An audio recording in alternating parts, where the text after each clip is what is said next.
For years, I've had the words brown pride tattooed on me, right? And I thought that, by me having these words and carrying myself the way I did and conducting myself in a certain manner was making my people proud. But in reality, all I was doing was making my people look ignorant, right? Because the reality is, I was brainwashed just like many other people that grew up in my era. We believed in this false narrative and we fell victims to a lot of propaganda, right? And like the reality is, there's a lot of people that are still in the game, playing the game, part of the game, right? Which I don't knock any of them. But the reality is, if you really think about it, when you get to where you think you're gonna get, what did you really win?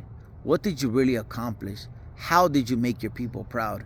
Now looking back as I'm a older and more wiser person, I don't regret the things I did. I just wish I would have put more thought into what I was using my voice for, because I feel that I was personally misleading a lot of our own youth, right? And now I choose to use my voice for the better of our people, right? I'm no longer leading our kids astray. I'm not feeding them the same lies that were fed to me, right? And I am actually working on myself, like learning to forgive people, learning to accept that I'm not perfect, learning to accept that I'm a very flawed person.